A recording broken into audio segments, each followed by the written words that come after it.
Praise the Lord.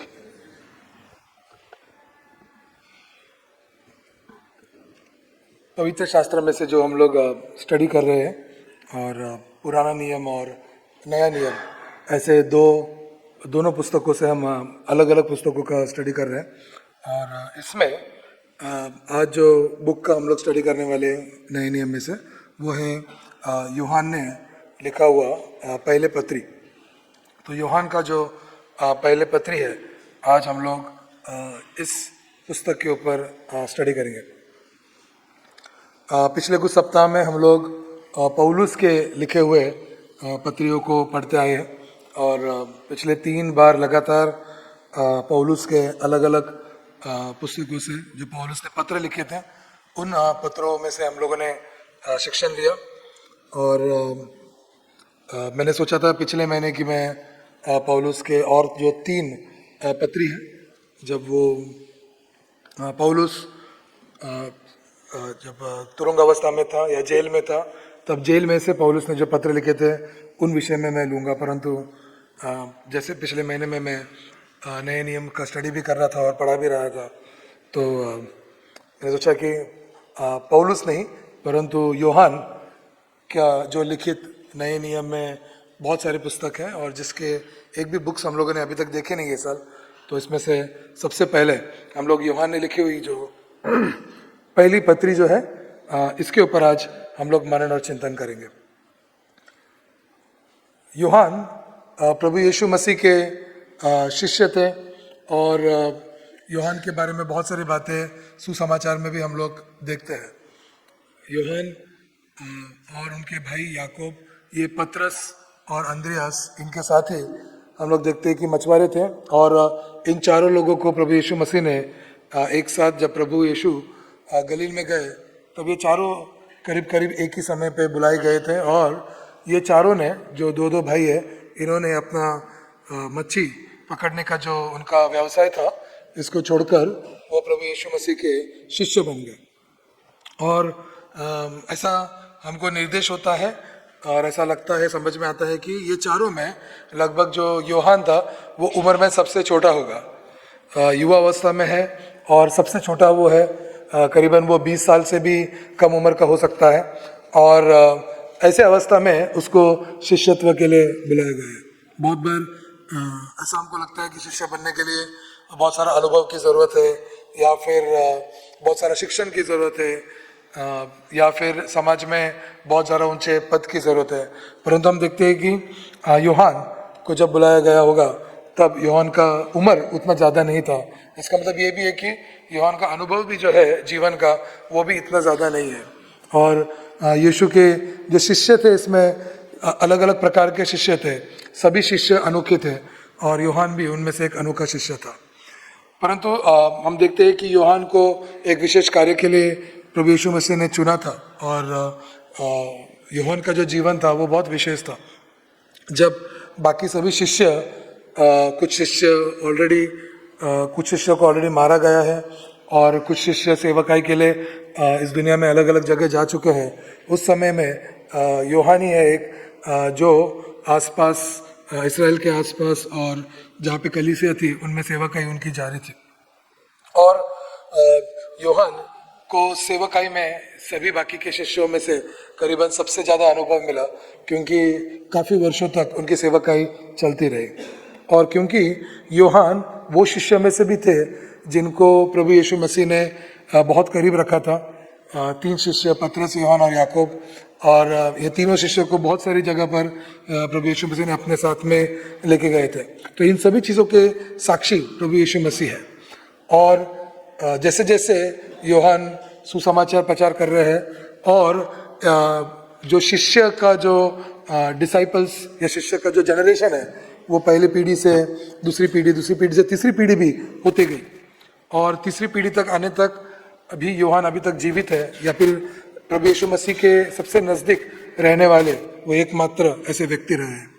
और ऐसे समय में जब तीसरी पीढ़ी तक सुसमाचार पहुंच चुका है, तो बहुत सारे गलत शिक्षक भी आ गए हैं, और बहुत सारे लोग अनंत काल के जीवन प्राप्त करने का बहुत सारा अलग अलग फॉर्मूला लेके आए थे यीशु के नाम से।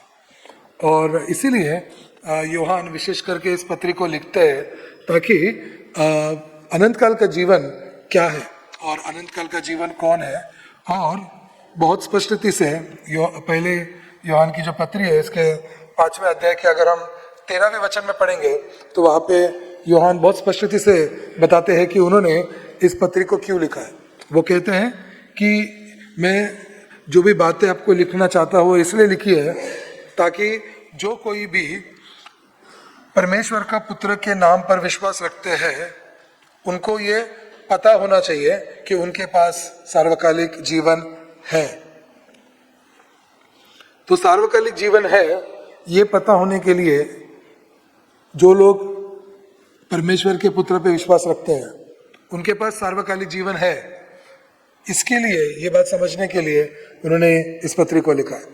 तो हम लोग ये भी देखते हैं कि ये जो पत्र है ये उनके लिए है जो ऑलरेडी परमेश्वर का पुत्र प्रभु यीशु मसीह पे विश्वास रखते हैं, उनके पहले आगमन पे विश्वास रखते हैं, किस प्रकार से उनका जन्म हुआ, उन्होंने अपना जीवन जिया, उनकी सेवकाई पे विश्वास रखते हैं, प्रभु यीशु मसीह के मृत्यु पे विश्वास रखते हैं, उनके पुनरुत्थान पे विश्वास रखते हैं।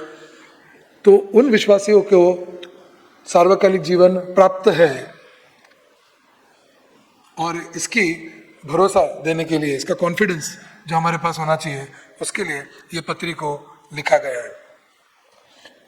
यूहान जिस प्रकार से इस पत्री को लिखते हैं वो एक बहुत अनोखा प्रकार है। पौलुस के पत्र जो हम लोग पढ़ते आए हैं तो पौलुस के पत्र में हम लोग देखते हैं कि बहुत एक अच्छी तरह से उन्होंने एक एक विषय के ऊपर चर्चा करते हुए लिखा। पिछली बार जब पहले करिन्थियों से हम लोग पौलुस के पूरी वो पत्री जो पहले पत्री उन्होंने लिखा है करिन्थियों की कलीसिया को, तो उसको जब हम लोगों ने देखा तो हम लोगों ने देखा कि उसमें एक एक विषय के ऊपर पौल बात करते जा रहे थे। परंतु यूहान बहुत से साधारण से शब्दों में बहुत सारे बातें अपने इस एक पत्री में लिखते हैं। और जो शिक्षणों को हम लोगों ने पौलुस के पत्री से देखा वो सभी शिक्षण हमको इस पत्री में भी दिखते हैं, परंतु इतने सरल और सादे भाषा में यूहान उन शब्दों को में लिखता है कि हमको समझ में भी नहीं आएगा कि हम लोगों ने बहुत बड़े बड़े ईश्वर विज्ञान की चीज़ें पढ़ ली और समझ भी ली। और यूहान इतने सादे और सरल भाषा में इसलिए लिख रहा है क्योंकि इतने ही सादे चीज़ में यूहान को भी ये सब बातें प्रभु यीशु मसीह से समझ में आई थी।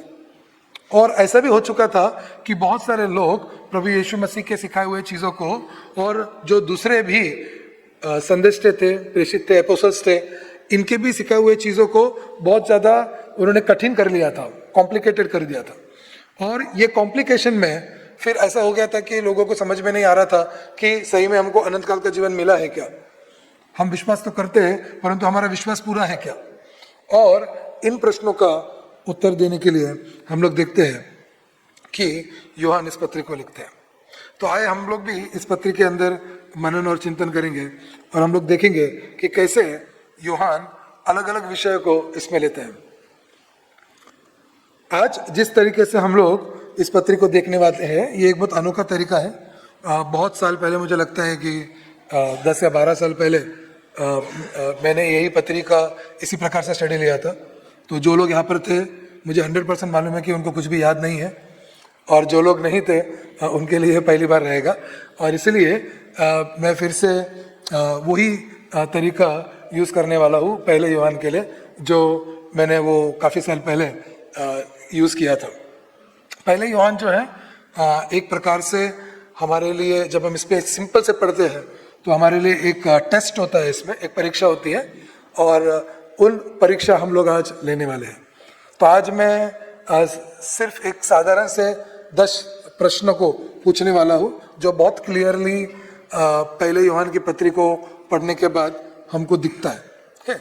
तो मैं आशा रखता हूँ कि हम सभी के पास बाइबल भी है, हम लोग उन वचनों में से ये प्रश्नों को देखेंगे और ये प्रश्नों को देखते देखते हमको समझ में आएगा कि परमेश्वर का वचन जो यूहान के द्वारा पवित्र आत्मा से प्रेरित होकर यूहान ने हमको ये लिखा है इसमें से हम क्या सीखते हैं। तो सबसे पहला जो विषय यूहान हमको बहुत अच्छी तरह से ये पूरे पत्र में कहना चाहते हैं वो है परमेश्वर की आज्ञाओं का पालन। आइए हम लोग पहले यूहान का जो दूसरा अध्याय है इसका 3 से 6 वचन देखते हैं। पहले यूहन्ना का दूसरा अध्याय इसका 3 से 6 वचन। और इसमें वो कहते हैं कि हम ये जानते हैं कि हम यीशु मसीह को जो पहचानते हैं अगर हम उसके आज्ञाओं का पालन करते हैं। जो भी व्यक्ति कहता है कि मैं यीशु मसीह को जानता हूं परंतु मैं वो व्यक्ति उन आज्ञाओं का पालन नहीं करता, वो झूठा है और जो सच्चाई है वो उस व्यक्ति में नहीं है। किंतु जो भी व्यक्ति प्रभु यीशु मसीह के सिखाए हुए वचनों का पालन करता है उसी व्यक्ति में परमेश्वर का प्रेम जो है वो परिपूर्ण हुआ है। और इससे हमें समझ में आता है कि हम उसमें बने हैं।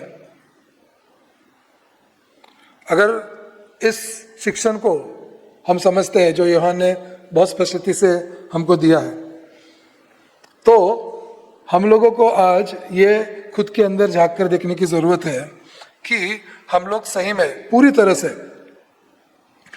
प्रभु यीशु मसीह के जो वचन है और विशेष करके परमेश्वर के जो वचन है इन आज्ञाओं का पालन करते हैं क्या।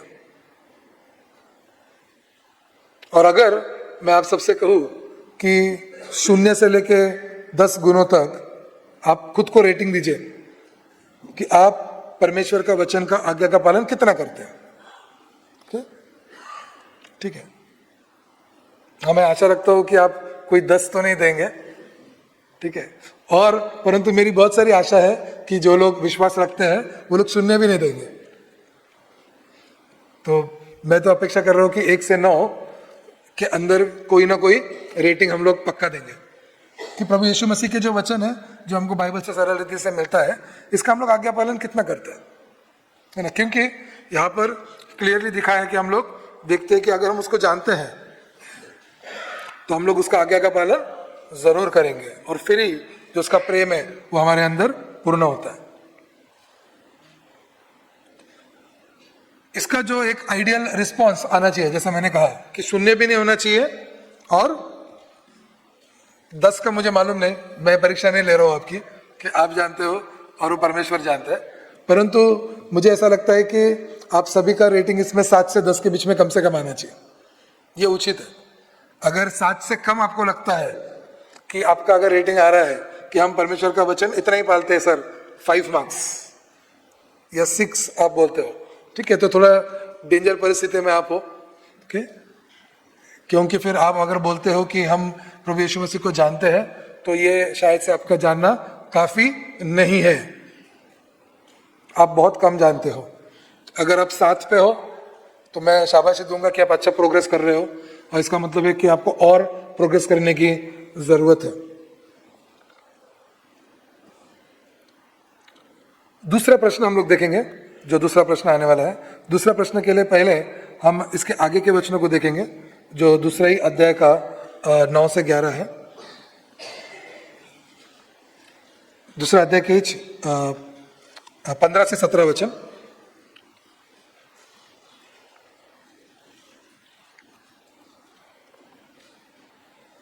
सो 15 से 17 वचन में हम लोग देखते हैं कि बहुत फेमस वचन है ये, जहाँ पर ऐसा लिखा गया है कि हम दुनिया से प्रेम ना करें या फिर इस दुनिया में जो भी चीज़ है उससे प्रेम ना करें, किंतु कोई भी व्यक्ति जो इस दुनिया से प्रेम करता है उसके अंदर पिता का प्रेम नहीं है।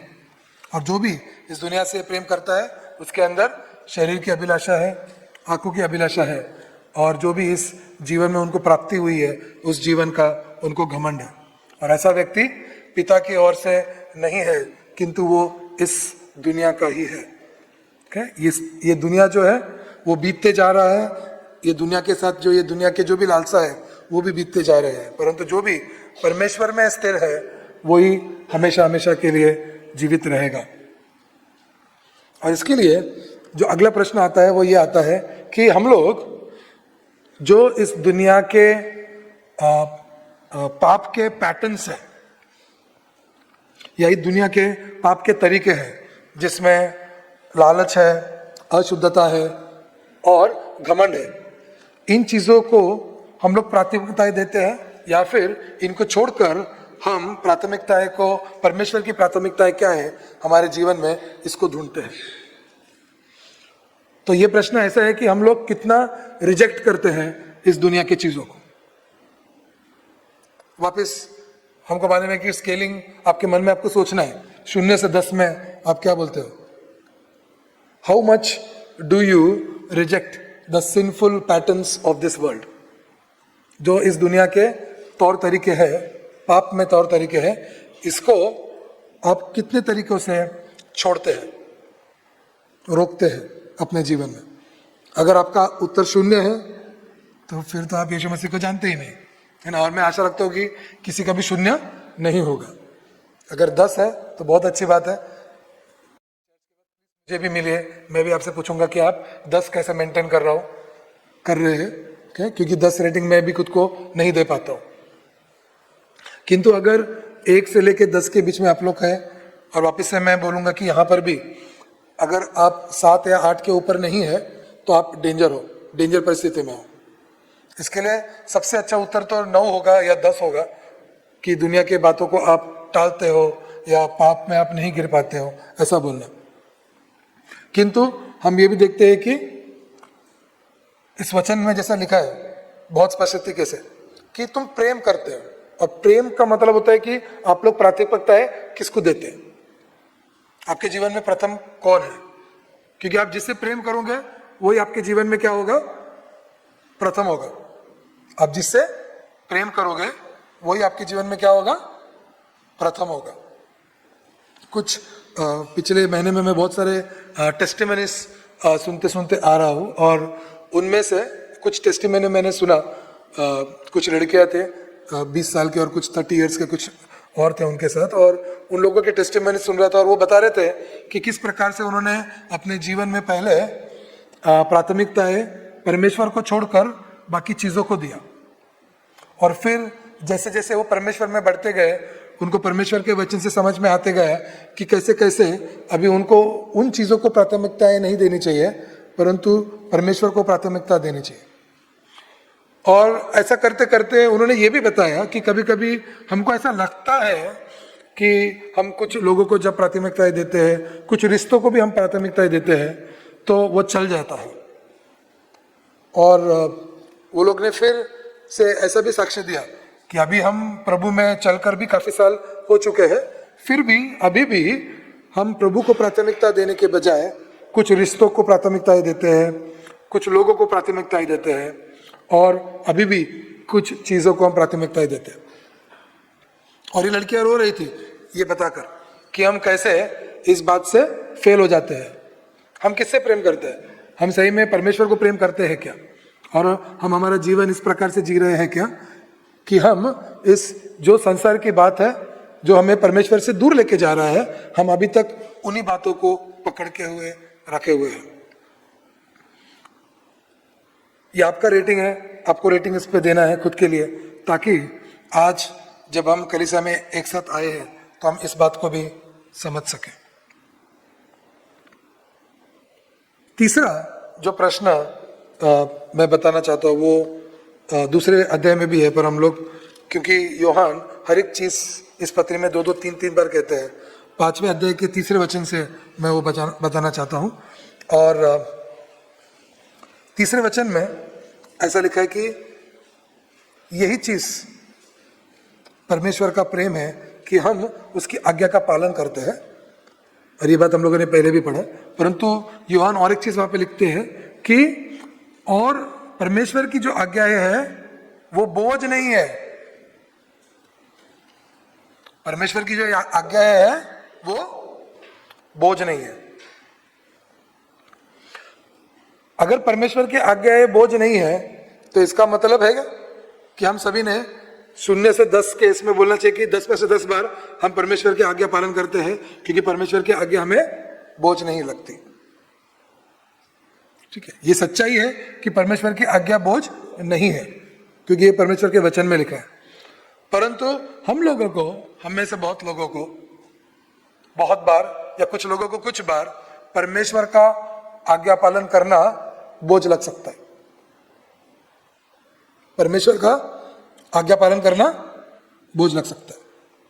वो ऐसा होता है कि हम लोग ऑलरेडी 100 किलो का भार उठा रहे हैं बहुत मुश्किल से, और फिर उसके ऊपर 1 ग्राम का बोझ आ गया तो हम लोग गिर जाएंगे। बहुत बार ऐसा होता है कि हम लोग क्या करते हैं, परमेश्वर का जो आज्ञा है उसको क्या करते हैं, बाकी के दुनिया के बोझ को उठाकर उसके ऊपर परमेश्वर के आज्ञा का बोझ रख देते हैं। और फिर हम बोलते हैं कि देखो हम क्या कर रहे हैं, परमेश्वर का आज्ञा का पालन करने की कोशिश कर रहे हैं, किंतु क्या हो रहा है, बहुत सारा बोझ आ गया है, हम और बोझ उठा नहीं पा रहे। परमेश्वर का आज्ञा पालन करने के लिए सबसे पहले जो दुनिया के बोझ उठाए उसको निकालना जरूरी है। तब हमको समझ में आएगा कि परमेश्वर का आज्ञा पालन करना ये बोझ नहीं है। किंतु जैसे हम लोगों ने पिछले प्रश्न में देखा कि हमारी जो प्राथमिकताएं है वो परमेश्वर का आज्ञा पालन करना होता ही नहीं है, इसीलिए हमें क्या होता है, परमेश्वर का आज्ञा पालन करना बोझ लगता है। और इसीलिए इस प्रश्न में हमको ये सोचना है और ये विचार करना है कि हम सही में परमेश्वर के आज्ञाओं का पालन जब करते हैं तो हमें बोझ लगता है क्या, और कभी कभी ऐसा लगता है क्या ये बहुत बड़ा बोझ है और हम नहीं कर पाते। और पिछले कुछ दिनों का अब सोचिए, ज्यादा से ज्यादा कुछ शायद से पिछला महीना या फिर ये साल 2025, बहुत लोग कुछ लोग ऐसे भी गवाही देते हैं, सर हमने 2024 में इतना परमेश्वर का आज्ञा का पालन किया, इतना पालन किया कि 2025 का पालन हमने 2024 में ही कर दिया, फिर अभी 2025 में अभी एक्स्ट्रा पालन करने की कुछ जरूरत ही नहीं है, एडवांस में पालन किया।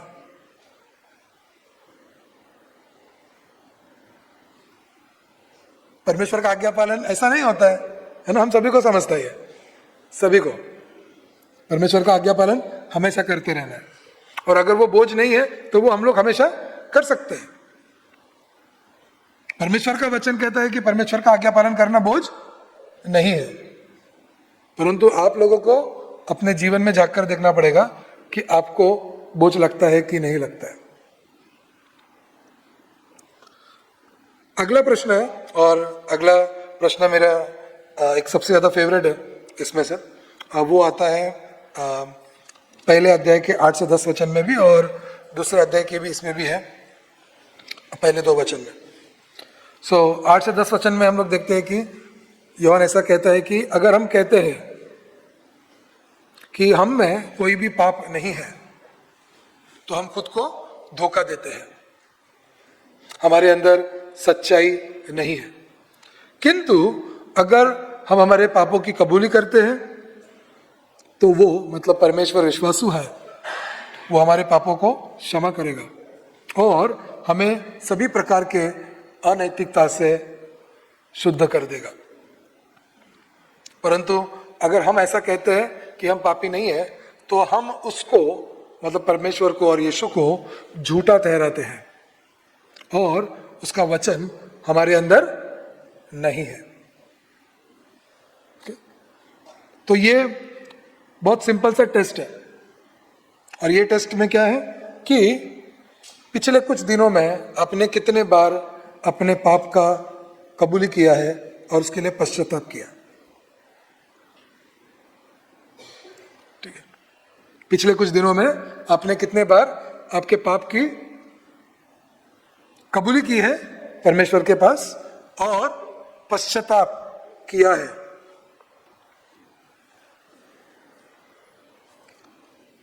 अभी आप लोग बोलोगे कि सर आप ऐसा कह रहे हो क्या कि हम बहुत बड़े पापी हैं?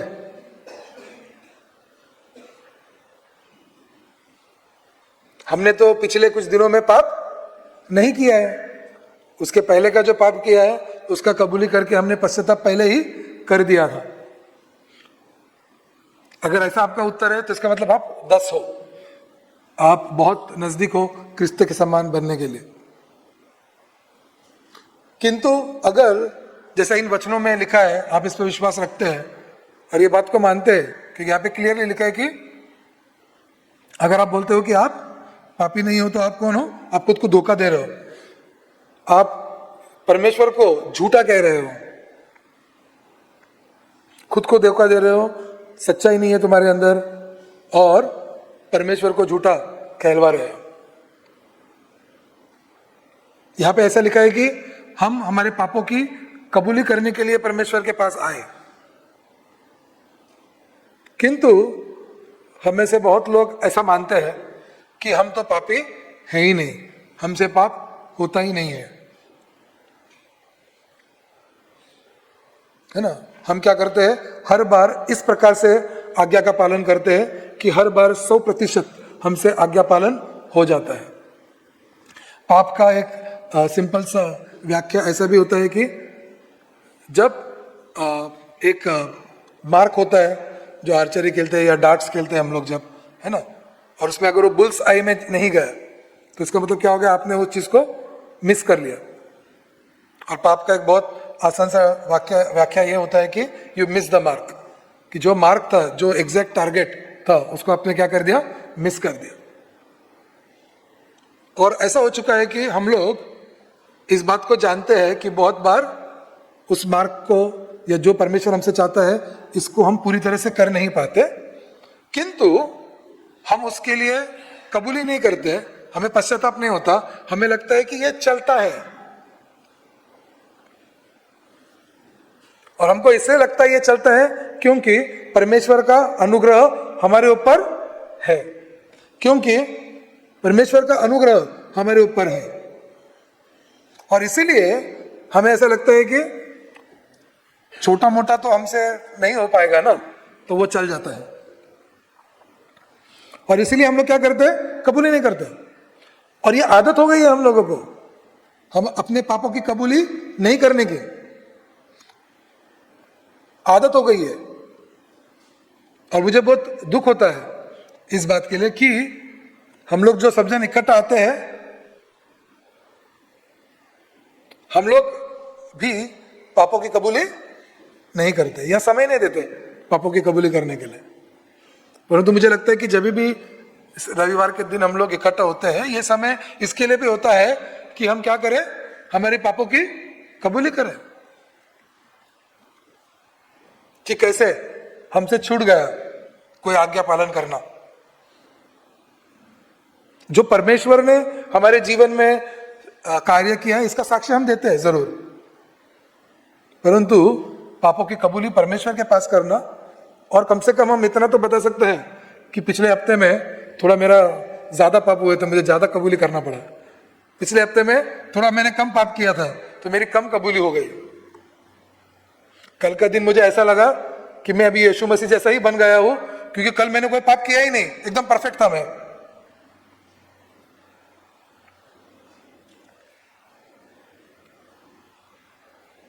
ऐसा कब हुआ है कि हमने पापों की कबूली की है?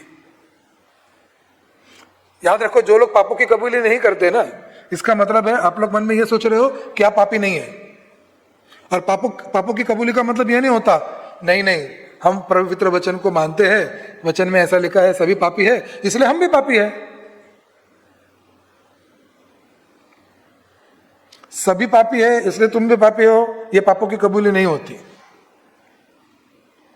नहीं नहीं, बाइबल में ऐसा लिखा है कि हमारा जन्म पाप में ही हुआ है, हम तो जन्म से पापी है, क्या करें, इसलिए हम पापी है।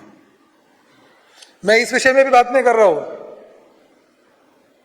यूहन्ना बहुत बड़ी थियोलॉजी की बात नहीं कर रहा, एकदम साधारण ऐसा कह रहा है, पापों की कबूली करो, जो पाप करते हैं वही पाप की कबूली करेंगे। और बोलता है कि अगर तुम ऐसा कहते हो कि तुमने पाप नहीं किया तो तुम झूठे हो। अपने कमियों को, अपने पापों को नजरअंदाज करने की आदत हो चुकी है कलीसिया के लोगों को। कितने बार भी हम वचन को पढ़ेंगे, उसमें मनन करेंगे और चिंतन करेंगे, तो भी वो वचन पढ़ने के बाद कोई भी पापों की कबूली नहीं करता। अच्छा लगता है वचन बहुत, परंतु कोई भी पापों की कबूली नहीं करता। और इसीलिए यूहन्ना भी पवित्र आत्मा से प्रेरित होकर यहाँ पे लिख रहे हैं और बहुत स्पष्टता से बता रहे हैं कि हमने भी उस पापों की कबूली करना चाहिए। तो प्रश्न आपका है कि आप रेगुलरली, नियमित रूप से अपने पापों को परमेश्वर के सामने मानते हो क्या, और उनसे दूर होते हो क्या, और मसीहा की क्षमा पर भरोसा करते हो क्या, कि मसीहा जो हमारा प्रभु यीशु मसीह है वो हमें क्या करेगा, हमारे पापों को क्षमा करेगा। इसलिए तो हम कबूली करते हैं, हम क्षमा की याचना मांगने के लिए ही कबूली करते हैं, और हम विश्वास रखते हैं कि वो हमको क्षमा करेगा। एक बहुत बड़ा गलत फहमी कलीसिया के लोगों में है कि हमें क्षमा मांगने की जरूरत नहीं है, फिर भी परमेश्वर हमें क्षमा कर देता है, या परमेश्वर ने हमें क्षमा करना चाहिए। हमें क्षमा मांगने की जरूरत नहीं है, फिर भी हमको क्या होता है, क्षमा मिलती रहती है। और ये जो गलतफहमी है कि क्षमा ना मांगते हुए, कबूली ना करते हुए, पश्चाताप ना करते हुए उस पाप में से हम पलट जाएंगे, ये वादा ना करते हुए हमें क्या मिलता है, प्रभु यीशु मसीह के रक्त से क्षमा मिल जाती है। लोग ऐसा सोचते हैं कि हमको क्षमा एडवांस में मिल चुका है, मेरे पास 100 पाप करने का क्षमा ऑलरेडी मिल चुका है, मैंने 80 पाप कर लिए और 20 पाप में कर सकता हूं। इस प्रकार से अकाउंट एडवांस लोग मानते हैं, और ये अपमान है। हम प्रभु यीशु मसीह को झूठा ठहराते हैं जब हम इस प्रकार का अगर व्यवहार करते हैं तो। अगर आप बोलते हो कि पिछले कुछ दिनों में 0 हमने पाप की कबूली की नहीं परमेश्वर के पास, तो मैं आप लोगों से कहना चाहता हूं कि आप यीशु मसीह को नहीं जानते, फिर बिल्कुल नहीं जानते। जानकारी होना मतलब यीशु की पहचान होना ऐसा नहीं होता है। सिर्फ यीशु के वचनों की जानकारी होना मतलब यीशु से पहचान होना ऐसा नहीं होता है। अगर सही में आप यीशु मसीह को पहचानते हो तो आप क्या करोगे, नियमित स्वरूप से अपने पापों की कबूली करते रहोगे। 5वां प्रश्न जो मैं बताना चाहता हूं, उसके लिए हम लोग एक वचन को पढ़ेंगे, 4 अध्याय, पहले यूहन्ना का 4 अध्याय और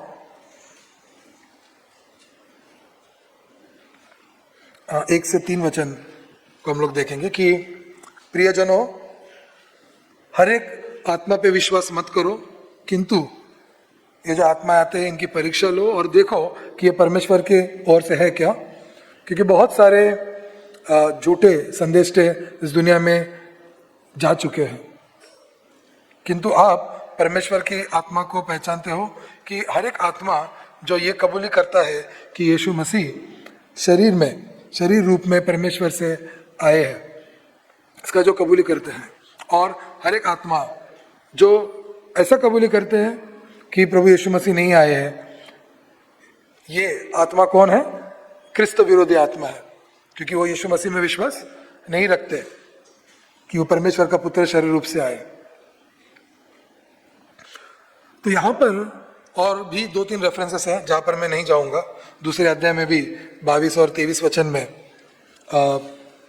वो कहता है कि वो व्यक्ति झूठा है जो यीशु क्रिस्त है इस बात को इनकार करता है, और वो कौन है, क्रिस्त विरोधी है जो पिता को और पुत्रों को इनकार करता है। तो हम लोग देखते हैं कि बहुत सारे लोग ऐसे होते हैं जो परमेश्वर के वचन की जो शिक्षण है इसमें पूरी तरह से अभी तक पूरे नहीं है। याद रखो कि यूहन्ना ने बहुत स्पष्ट तरीके से कहा कि ये वचन वो किन किन लोगों के लिए लिख रहा है, 5:13 में लिखा है, ये उन लोगों के लिए लिखा है जो ऑलरेडी विश्वास करते हैं परमेश्वर के पुत्र में, नाम में। और ऐसे लोगों को वो ये कहता है कि बहुत सारे झूठे शिक्षक आ गए हैं, और झूठे शिक्षक आकर क्या कर रहे हैं, वचनों को तोड़ मरोड़ कर उल्टे चीजें सिखा रहे हैं। आज भी बहुत सारे ऐसे झूठे शिक्षण देने वाले कलीसिया है जो खुद को क्रिस्ती बोलकर भी,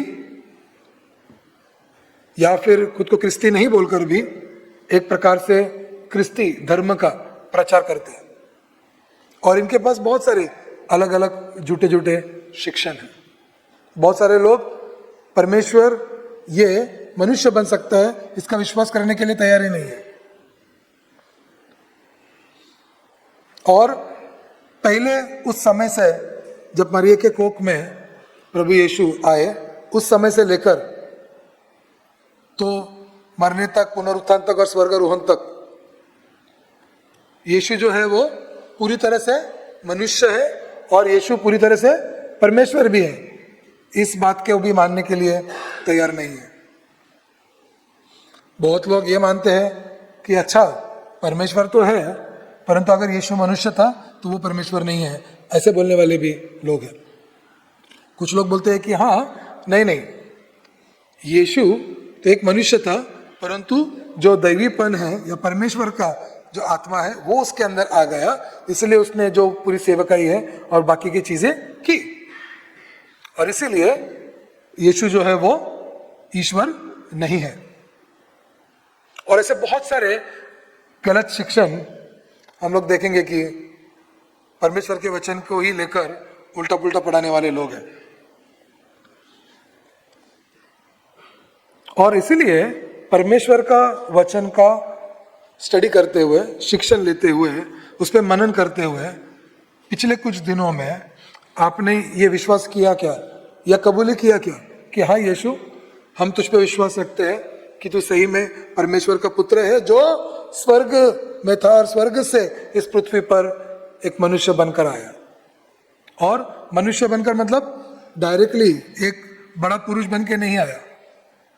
तो मरिया जो एक कुमारी थी, उसके कोख में पूरे जैसे एक आम बच्चा होता है, परंतु मरिया जो एक कुमारी है उसके कोख में आप प्रवेश करके एक शरीर में आप आए और वहां से फिर यीशु मसीह पैदा हुए।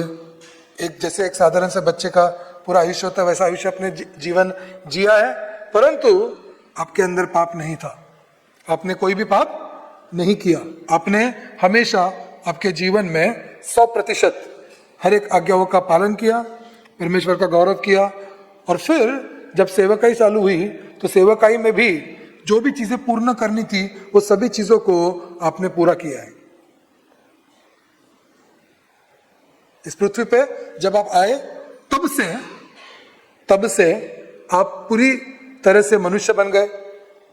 उसके पहले तो वो परमेश्वर के पुत्र और परमेश्वर थे ही, परंतु इस पृथ्वी पे आने के बाद वो परमेश्वर बने रहे और उसके साथ में वो मनुष्य भी 100% बने। और उसके बाद आज तक और आगे भी जैसा लिखा है पवित्र शास्त्र में, और उसके आगे का मुझे मालूम नहीं, परंतु जितना पवित्र शास्त्र में लिखा है कि अनंत काल तक प्रभु यीशु मसीह उस पुनरुत्थित शरीर में है। मतलब प्रभु यीशु मसीह पूरी तरह से ईश्वर भी है, परमेश्वर भी है, और प्रभु यीशु मसीह पूरी तरह से मनुष्य भी है। आज जैसे हम लोग मनुष्य है, आज वो वैसे मनुष्य नहीं है, परंतु उनको पुनरुत्थित शरीर प्राप्त हुआ है। तो ये जो शिक्षण है, ये शिक्षण को भी बार बार खुद होकर पढ़ना भी जरूरी है, इसकी भी कबूली करना जरूरी है ना। हम लोग मतांगीकार कभी कभी चर्च में हम लोग बोलते हैं, और ये भी इसलिए बोलते हैं क्योंकि जो प्रभु यीशु मसीह है वो कौन है, इसका पहचान का वो बोलते समय हम लोग कबूली दे रहे हैं, और ये कबूली करना जरूरी है। कलीसिया में भी करना जरूरी है, और आपके वैयक्तिक आपके जीवन में भी ये कबूली करना जरूरी है, आपके और परमेश्वर के बीच में, कि हाँ प्रभु मैं ये विश्वास रखता हूँ और तेरी ये जो पहचान है इसमें भी विश्वास रखता हूँ। क्योंकि बहुत सारे झूठे शिक्षक और संदेष्टे और खुद को बहुत सारे टाइटल देने वाले लोग इस दुनिया में है, यूहान के समय में भी था और आज भी है। छठी बात जो मैं बताना चाहता हूँ वो है दूसरे अध्याय के 20 वचन में और 27 वचन में भी है। उसमें ऐसा लिखा है कि आप लोग, मतलब ये कलीसिया को कह रहा है यूहान, कि आप लोग पवित्र आत्मा से, but you have been anointed by the holy one and you all have knowledge. Okay, तो यहां पे क्या लिखा है कि आपका अभिषेक हुआ है जो पवित्र है उससे, और आपको सभी को इस बात का ज्ञान है। 27 वचन में ऐसा लिखा है कि आपको जो अभिषेक मिला वो उससे मिला जो तुम्हारे अंदर है, मतलब प्रभु यीशु मसीह से। और इसलिए आपको कोई सिखाए या पढ़ाए इसकी कोई जरूरत नहीं है, क्योंकि वो जो अभिषेक है वो आपको हर बात सिखाता है, और ये सत्य है, ये झूठ नहीं है। और जिस प्रकार से वो आपको सिखाता है आप उसमें बने रहिए। 4:13 में फिर से यूहन्ना इस बात को बताता है कि हमको कैसे मालूम पड़ता है कि हम उसमें बने हैं, हम प्रभु यीशु में बने हैं और वो हमारे अंदर है। ये हमको ऐसे मालूम पड़ेगा क्योंकि उसने हमें उसका आत्मा दिया है। पौलुस भी जब प्रचार कर रहे थे तो प्रेरितों के काम के 19वें अध्याय में हम लोग देखते हैं कि वो कुछ लोगों को मिला और उससे बात की पवित्र आत्मा के बारे में, और वो लोगों ने बोला कि ये पवित्र आत्मा क्या होता है, हमको तो इसके बारे में कुछ मालूम है ही नहीं। हर एक व्यक्ति जो प्रभु यीशु पे विश्वास रखता है और जो सिद्धांत है प्रभु यीशु मसीह का, इसकी कबूली करता है, वो हर एक व्यक्ति को पवित्र आत्मा प्राप्त होता है। और जो भी व्यक्ति को पवित्र आत्मा प्राप्त होता है वो व्यक्ति को वो बात मालूम रहेगा कि वो व्यक्ति को पवित्र आत्मा प्राप्त हुआ है। ऐसा नहीं होगा कि आपको इस बात का ज्ञान ही नहीं है कि मुझे पवित्र आत्मा प्राप्त हुआ है बोलकर, क्योंकि पवित्र आत्मा क्या होता है, जिस प्रकार से पवित्र आत्मा एक कलीसिया जो शरीर है उसमें स्थित होता है, उसी प्रकार से पवित्र आत्मा हर एक विश्वासियों के में भी, उसके शरीर में भी वो स्थित होता है।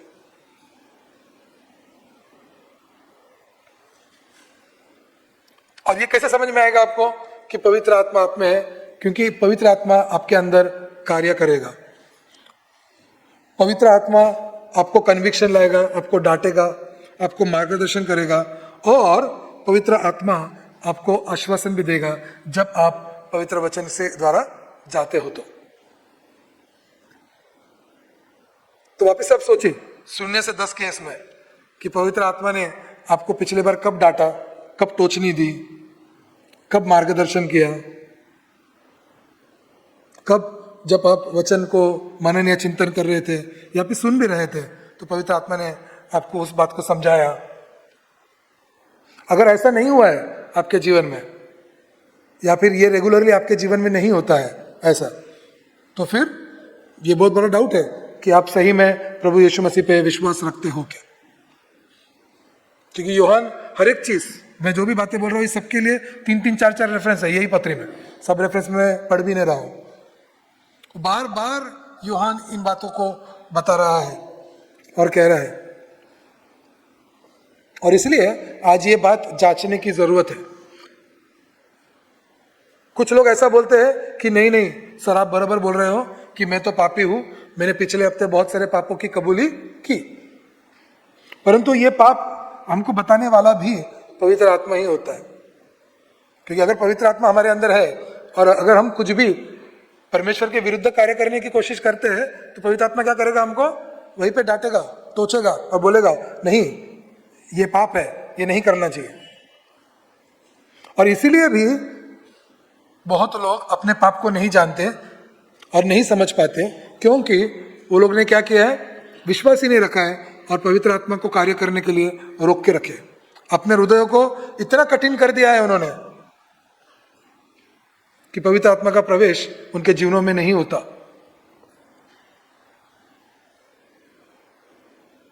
पवित्र वचन में इतना सामर्थ्य है कि जब हम प्रभु यीशु मसीह का सुसमाचार का अध्ययन करते हैं, इसको पढ़ते हैं, तो जरूर पवित्र आत्मा हमारे जीवनों में कार्य करता है। किंतु हम उस कार्य को अगर होने नहीं देंगे, पहले ही हम लोग क्या कर देंगे, बांध देते हैं। क्योंकि हम क्या समझते हैं, वचनों को पालन करना बहुत बोझ है, नको बाबा दूर ही रहो, हम जैसे जी रहे दुनिया में हम वैसे जीते रहेंगे, हमको हमारे जीवन में कुछ भी चेंज नहीं करना है, मैं बहुत अच्छा हूं।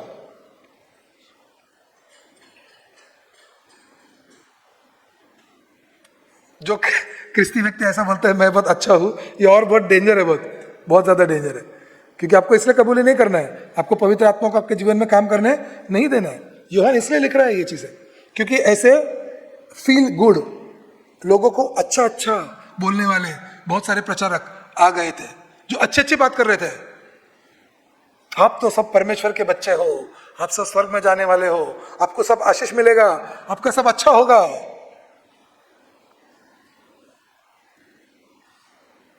और ऐसा सोचकर क्या हो गया, लोगों ने जो एक मूल जो शिक्षण था उसको वो भूल गए, क्योंकि लोग ऑलरेडी इस पृथ्वी पर रहकर क्या है, इस प्रकार से जी रहे हैं कि उनको पुनरुत्थित शरीर मिल चुका है और उस नए पृथ्वी पर है, उस नए आकाश के नीचे है वो लोग जहाँ पर पाप और कोई भी मलिनता अमंगलपना कुछ भी नहीं है।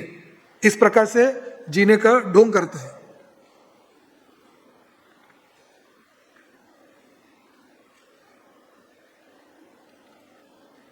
परंतु मुझे पूरी तरह से ये गारंटी है कि अगर सही में आपने प्रभु यीशु मसीह पे विश्वास रखा है और आपके अंदर वो पवित्र आत्मा स्थित है, तो पवित्र आत्मा सोता नहीं है, वो जागरूक अवस्था में है और वो क्या करेगा, आपको टोचनी देते रहेगा, वो कार्य करते रहेगा ताकि आप आपके पापों से दूर हो जाए, ताकि आप भी उस पवित्रीकरण की प्रक्रिया में बढ़ते जाए, आप क्रिस्त के समान और बढ़े। अगर पिछले एक हफ्ते में, पिछले 10 दिन में, पिछले 1 महीने में पवित्र आत्मा ने कोई टोचनी नहीं दी, कोई मार्गदर्शन नहीं किया, फिर आपको कैसे आश्वासन है अनंत काल के जीवन का?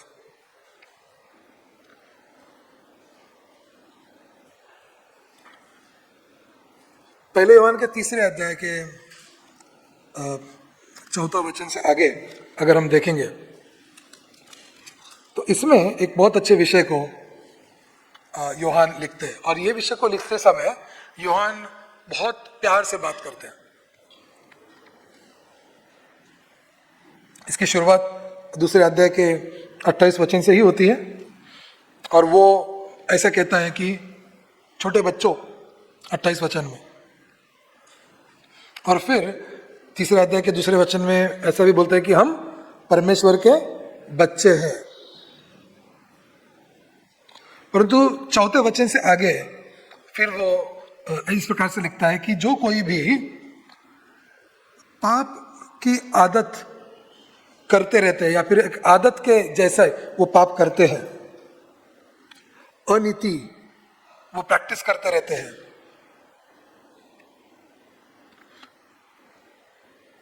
अभी यहां पे वो ये भी कहते हैं कि हमको मालूम है कि प्रभु यीशु मसीह क्यों आए इस दुनिया में, ताकि वो पाप को हमसे दूर कर सके, क्योंकि प्रभु यीशु मसीह में कोई भी पाप नहीं था। परंतु ऐसा व्यक्ति जो प्रभु यीशु मसीह में बना रहता है, वो कैसे पाप करते रह सकता है?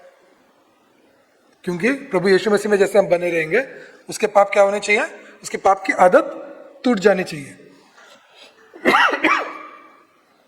उसके पाप उसके जीवनों में कम कम कम कम कम कम होते जाना चाहिए। आप में से कितने लोग हैं जो गारंटी के साथ कह सकते हैं कि हाँ, पिछले हफ्ते में या चलो पिछले महीने में मैं जितना पापी था उससे कुछ प्रतिशत मेरा पाप इस हफ्ते में कम हो चुका है। पिछले हफ्ते में मैं क्रिस्त के समान थोड़ा कम था, पर इस हफ्ते में मैं क्या हो गया हूँ, क्रिस्त के समान थोड़ा सा आगे और थोड़ा क्रिस्त के समान बन गया हूँ। अभी और बहुत सफर बाकी है, मुझे और क्रिस्त के समान बनना है। परंतु मैं इस हफ्ते में पिछले हफ्ते की तुलना में क्या हो गया, क्रिस्त के समान थोड़ा और बन गया हूं। पिछले हफ्ते के तुलना में इस हफ्ते में मैंने कम पाप किया है।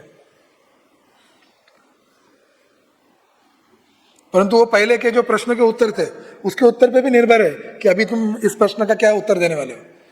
जो बोलते हैं कि हमने पिछले हफ्ते पाप ही नहीं किया है, तो मतलब पिछले हफ्ते ही तुम लोग क्रिस्त के समान बन गए थे, फिर अभी उसके आगे बनने के लिए कुछ बाकी नहीं है। परंतु क्योंकि हम लोग यहां पर अभी तक उपस्थित है, इसलिए मैं मानता हूं कि अभी तक हम लोग क्रिस्त के समान नहीं बने हैं।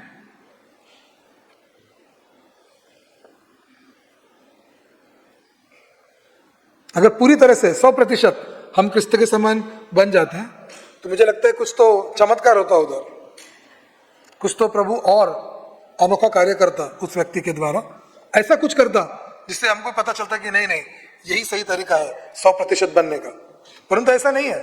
हम देखते हैं कि बाइबल में ये क्लियर लिखा है कि हमको हमारे जो शुद्धिकरण हमारा होता है ये आहिस्ता आहिस्ता होते रहना चाहिए, ताकि हम क्रिस्त के समान हर बार आहिस्ता आहिस्ता बढ़ते रहे।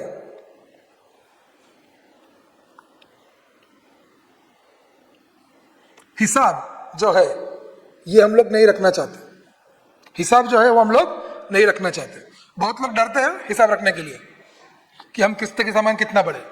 क्या हुआ आपके जीवन में परिवर्तन ऐसा जिसके कारण आप और क्रिस्त के समान बन गए हो? क्योंकि अगर आप और क्रिस्त के समान बन गए हो इसका मतलब यह भी है कि कुछ पाप आपके जीवन में से और दूर जा चुका है, इसीलिए आप और क्रिस्त के समान बन गए हो। और इसका मतलब यह है कि आप जयवंत होते हो पाप के ऊपर, विशेष करके ऐसे पाप जो बार बार आपके जीवन में ठोक ठोक के आता है। अगर उस पाप के ऊपर आप जयवंत होते जा रहे हो तो प्रेज द लॉर्ड, ये सही में स्तुति का अवसर है।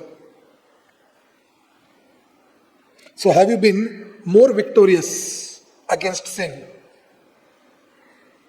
इन द लास्ट फ्यू डेज? क्या आप पिछले कुछ दिनों में पाप के ऊपर और ज्यादा विजयी हुए क्या? और जब आप ये विजयी हो गए तो ये सेलिब्रेट होना चाहिए, ये बहुत अच्छी बात है।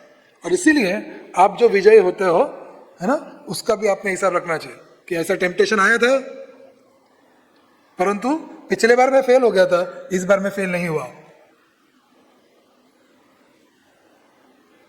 और अगले बार भी अगर इस प्रकार का कोई पाप मेरी ओर बढ़ते हुए आ रहा है तो अभी मुझे क्या है, थोड़ा सा भरोसा हो चुका है कि मैं अभी इस पाप को वापस से हरा दूंगा, इस पाप में मैं नहीं गिरूंगा।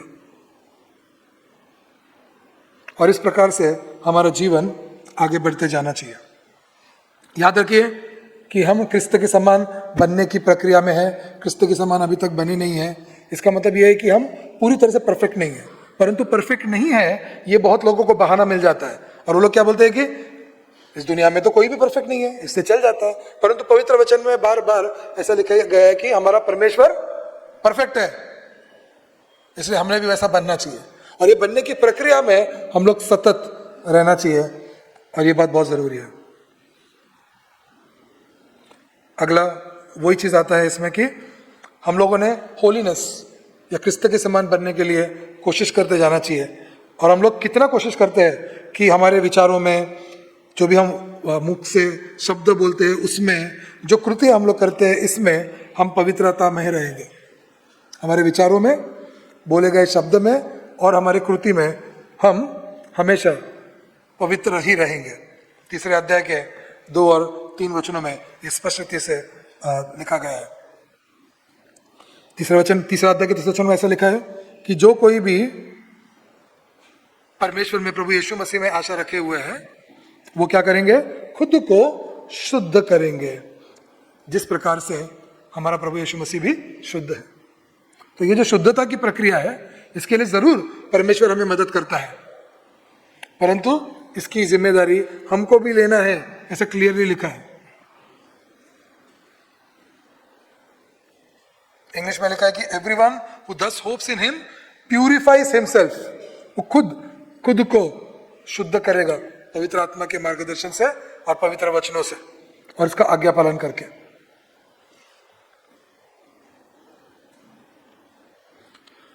पांचवें अध्याय के 4 और 5वें वचन में हम ऐसा देखते हैं, जो हमारा अगला पॉइंट है, 9वां पॉइंट है, ये 2 ही पॉइंट बाकी है अभी। 4 वचन में ऐसा लिखा है कि जो कोई भी, जिसका भी जन्म परमेश्वर में हुआ है वो इस दुनिया को उस पर जयवंत है।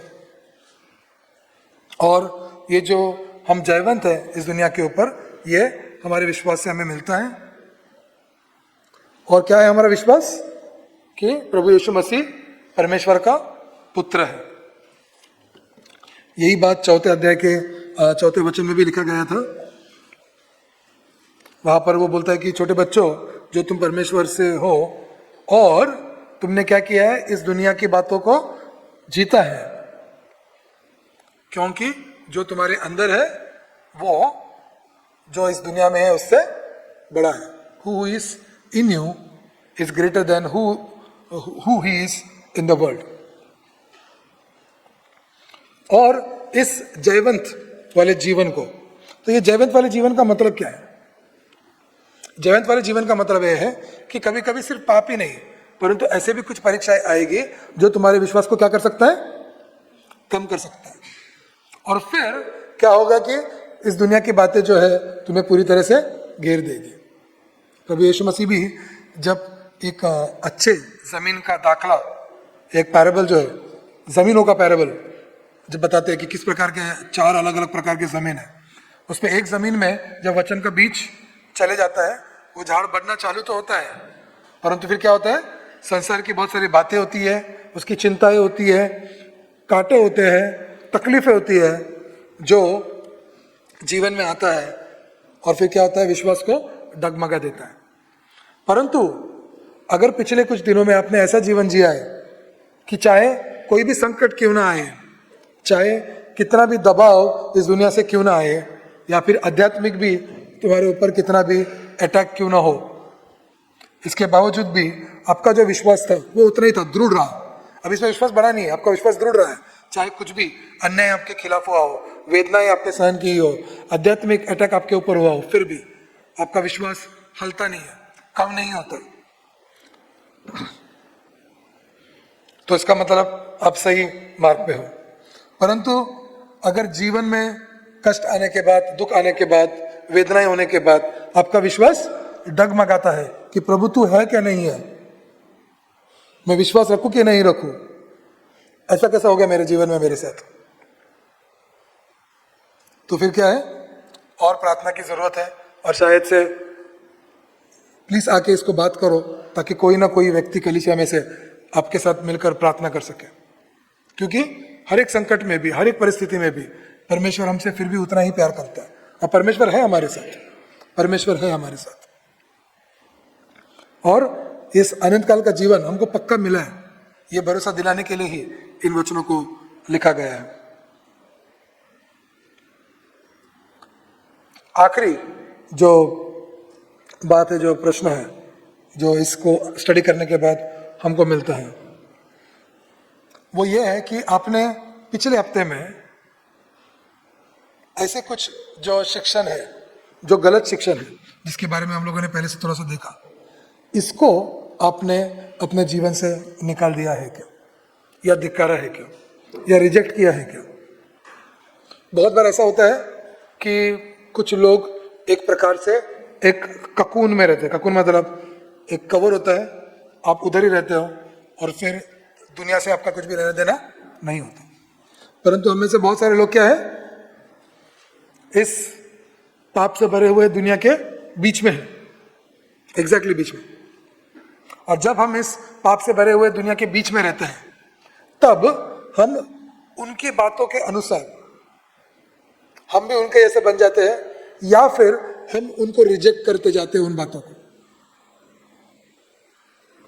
यह भी जानना बहुत जरूरी है, क्योंकि जब जब हम उनके साथ अगर उनकी बातों में शामिल हो जाएंगे, उनके ही जैसे, तो क्या होगा? वहां पर हम प्रभु यीशु मसीह का इनकार करते हैं, ऐसा हो जाता है. क्योंकि उनको नहीं मालूम होता है कि आप क्रिस्ती हो, इसलिए आप कुछ चीजें नहीं करते हो, और उनको लगता है कि ये इनको चलता है. तो ऐसे नई नई चीजें होती रहेगी और आपको वो बातें बाहर के लोगों को भी बताना ये जरूरी है कि ये नहीं चलता. अगर आपका व्यवहार सिर्फ कलीसिया के लोगों से होता है तो फिर तो आसान नहीं है चीज, परंतु आपका व्यवहार सिर्फ कलीसिया के लोगों से नहीं, बाहर के लोगों से भी होता है.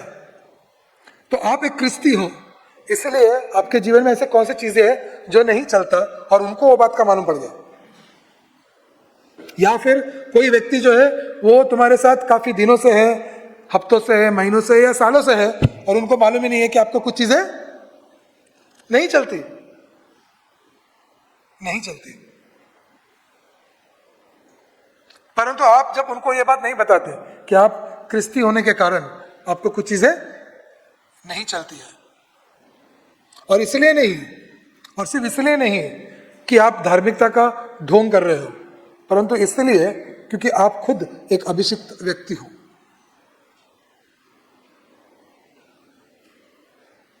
पिछले 2-3 सालों में, और ये अभी बढ़ते जा रहे हैं, है ना, कि अपने देश में अभिषेक की बातें बहुत ज्यादा हो रही, कि लोगों को क्या किया गया है, अभिषेक किया गया है। और ये बात मैं सिर्फ कलीसिया के अंदर नहीं कर रहा हूं, कलीसिया के बाहर भी लोग अभिषेक की बात कर रहे हैं। मैं सिर्फ धर्मों की बात नहीं कर रहा हूं, परंतु धर्मों में भी और उसके बाहर भी लोग खुद को क्या बोल रहे हैं, हम अभिषिक्त है ऐसा ऐसा कुछ कार्य करने के लिए। बहुत स्पष्टता से कह रहे हैं वो कह रहे हैं कि उनको उनके जीवन का पर्पस, उद्देश्य मिल चुका है और इसी कार्य के लिए उनको चुना गया है और वो अभिषेक है वो कार्य करने के लिए। और जैसे मैं साक्ष्य को सुनता रहता हूं, कभी कभी मैं साक्ष्य के लिए कुछ डालता हूं सुनने के लिए यूट्यूब पर या बाकी चीजों पर, और मुझे क्रिस्ती साक्ष्य के साथ इन लोगों के साक्ष्य भी सुनने को मिलते हैं। आज जितने क्रिस्ती लोग साक्ष्य देते हैं, बाकी के लोग भी, इतर क्रिस्ती लोग भी साक्ष्य दे रहे हैं, बहुत सारे साक्ष्य दे रहे हैं। सिर्फ धर्म का नहीं, धर्म के बाहर भी साक्ष्य दे रहे हैं, अभिषेक की बातें कर रहे हैं, अपने जीवन का उद्देश्य का बात कर रहे हैं। परंतु हम जो कलीसिया में इकट्ठे हुए लोग हैं, हमारे जीवन का उद्देश्य हमको मालूम है क्या? पहला तो वो प्रश्न है। हमारे आजू बाजू जो लोग हैं, हमारे परिवार के लोग हैं, उनको मालूम है क्या? ये दूसरा प्रश्न है। और इसके अलावा जिनसे आपका व्यवहार होता है, उनको मालूम है क्या कि आप किस उद्देश्य से आपका जीवन जी रहे हैं? परंतु जब हम हमारा जीवन का उद्देश्य को नहीं बांटते हैं, तब भी हम प्रभु यीशु मसीह का नकार करते हैं। We deny Jesus when we hide the purpose of our lifes. We hide that we are the anointed ones and we are anointed by the Holy Spirit. हम रोकते हैं चीज को। और क्यों रोकते हैं मालूम है क्या? क्योंकि हमको डर लगता है कि हमसे अगर कोई गलती हो गई तो वो बोलेंगे देखो ये झूठा व्यक्ति है। और हमको डर क्यों लगता है? क्योंकि हम वो पाप की कबूली कर कर शुद्धिकरण की तरफ आगे बढ़ते नहीं है। और इसीलिए ये जो पहला यूहन्ना का जो पत्री है, ये बहुत अच्छा पत्री है। इसको बहुत सीरियसली पढ़कर, हर एक वचनों को समझकर खुद को प्रश्न पूछे कि हम इन वचनों का पालन करते हैं क्या नहीं करते। मैं तो बोलूंगा कि इतना छोटा पत्री है, हर एक हफ्ते में कम से कम एक बार पढ़ना चाहिए, कंपल्सरी। जब तक ये वचन पूरी तरह से आपके अंतःकरण में, आपके जीवन का भाग नहीं हो जाता और आप इसका पालन करने के लिए अभी आपको इसको पढ़ने की जरूरत नहीं है, ये वचन आपका जीवन का ही एक भाग बन चुका है, तब तक एक डॉक्टर जैसा रिकमेंड करता है ना, टैबलेट, वैसा मैं बोलूंगा कि वीकली, एटलीस्ट हफ्ते में एक बार। बाकी आपका स्टडी आप जारी रखिए, परंतु पहला यूहन्ना पढ़ते रहिए जब तक कि आपको पूरी तरह से ये वचन आपके जीवन में सच्चाई नहीं हो जाती तब तक। बहुत सरल भाषा में है, और जैसे हम लोगों ने आज 10 प्रश्नों को देखा, उसी प्रकार से ये सभी चीजें क्या करेगी, ये प्रश्न हमें ये एहसास दिलाने की कोशिश करेगा कि हमको किस प्रकार से अनंत काल का जीवन प्रभु यीशु मसीह में विश्वास करते हुए उसकी कृति जब हमारे जीवन में होती है, आज्ञा पालन पूरा होता है, तब ये जो अनंत काल का जीवन है इसका भरोसा हमें मिलते रहता है। प्रार्थना करेंगे। प्रभु जी, हम आपको धन्यवाद देते हैं इन वचनों के लिए जो विशेष करके आपके दास यूहन्ना के द्वारा आपने हमारे तक ये पहुंचाया है। प्रभु जी, हमारे कलीसिया के सभी लोगों के लिए हम आपके पास विनती करते हैं प्रभु जी कि आज जो भी हमने 10 प्रश्न इस पत्री के द्वारा प्रभु जी देखे हैं, अगर प्रभु जी इसमें कहीं पर भी हम में से कोई भी लोग कोई भी प्रश्न के लिए प्रभु जी कम गिरते हैं, तो प्रभु जी वो कमजोरी को दूर करने के लिए आप प्रभु जी उनको सहाय और मदद कीजिए। प्रभु जी, हम कलीसिया के बाकी लोगों को भी आप सहाय और मदद कीजिए प्रभु जी, ताकि हम एक दूसरे के साथ एक दूसरे को प्रभु जी ऊंचा उठाते हुए, प्रार्थना करते हुए इस प्रकार से हमारा जीवन जिए प्रभु जी, कि हम सभी जन मिलकर आज्ञा पालन करें। और प्रभु जी, इस कलीसिया के द्वारा एक आपका आज्ञा पालन का घर, आपके प्रेम का घर प्रभु जी ऐसा बताया जाए। प्रभु जी, सही में आप हमसे बहुत प्रेम करते हैं, हम इस बात को जानते हैं, हम पहचानते हैं प्रभु जी, और हमारा प्रेम हमारे आज्ञा पालन के द्वारा आप सभी तक आप तक पहुँचे प्रभु जी, हम सभी के द्वारा, ऐसा आप कीजिए प्रभु जी। इस कलीसिया को प्रभु जी आपने चुना है, आपका आत्मा प्रभु जी इस कलीसिया में है, इसलिए हम आपको धन्यवाद करते हैं प्रभु जी। और प्रभु जी इस कलीसिया में उपस्थित हर एक व्यक्ति प्रभु जी आपके प्रेम में बढ़ते रहे, आपसे प्रेम करते रहे प्रभु जी, और एक अच्छा उदाहरण अपने खुद के लिए, अपने परिवार में, और प्रभु जी जिन लोगों में वो रहते हैं उन सभी के लिए प्रभु जी वो एक अच्छा उदाहरण बन सके, ऐसा आप कीजिए प्रभु जी। हम विश्वास रखते हैं प्रभु जी कि आज के बाद फिर से हम मिलने तक आप हम सभी के साथ रहेंगे, हम सभी का ख्याल रखेंगे प्रभु जी। और प्रभु जी आपके विश्वास में तत्पर रहते हुए प्रभु जी चाहे कुछ भी हमारे जीवन में हो जाए, हम फिर भी विश्वास में बने रह गए, ऐसा आप करेंगे, ऐसा हम विश्वास रखते हैं। सब कुछ प्यारे और मीठे प्रभु यीशु के नाम में मांगते हैं, आमीन।